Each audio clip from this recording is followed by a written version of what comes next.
Hey everyone, I want to take a few minutes to explain what you need to do in order to complete the Poetry2 assignment for this week. First thing, if you haven't already done so, you're going to want to stop here and go back and go through the Chapter 19 lesson in this week's module. Right? Next thing is, this is a text submission assignment, so you'll type your responses right in the text box.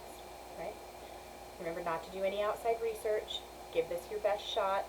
I will go over it in a video next week, so it's okay if you're not quite on the mark. Just try your best. Okay? The assignment is due Sunday at 11:59. So the first task is to read the poem Dulce et Decorum Est by Wilfred Owen. You can find the poem on pages 606 to 607 of the textbook, but I've also attached a copy of the poem to the assignment instructions. Once you've read the poem, answer the following questions, and please type your number your answers as you type them in. So question 1, list 5 images found in the poem. Explain what these images are describing and what they tell us about the poem. Question 2, list 5 similes or metaphors in the poem. Explain what these comparisons are describing and what they tell us about the poem.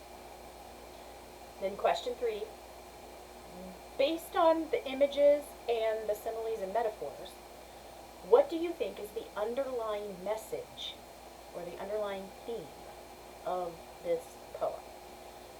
Be sure to consider your answers to questions 1 and 2, and be sure to carefully read the last 4 lines of that poem when you answer question 3. Right? Task 2 is to read the poem What Lips My Lips Have Kissed by Edna St. Vincent Millay. And that one is not actually in your textbook, but I've attached a copy of it to the assignment instructions so you can read it there. Once you've read that poem, answer these 3 questions. Please number your answers as you type them in. Question 1 lists several images found in the poem. Explain what these images are describing and what they tell us, if anything, about the poem. Question 2, identify the metaphor in the poem. Explain what this comparison is describing and what it tells us about the poem. And I give you a hint. Look at the last 6 lines of this poem as having a direct relationship with the first 8 lines. It seems like a random shift of ideas, but the 2 sections are directly related.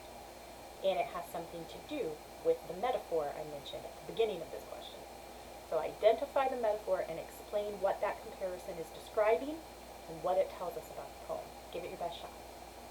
And then question 3, what do you think is the underlying message or theme of this poem? Use your answers to questions 1 and 2 to help you come up with what you think the underlying message or theme is. Right? Again, give it your best shot. We'll go over it next week. Okay? Again, it's due Sunday night at 11:59. If you have any questions or run into any problems, feel free to let me know. I'll help you out as much as I can. Otherwise, you guys are free to go ahead and get started on it.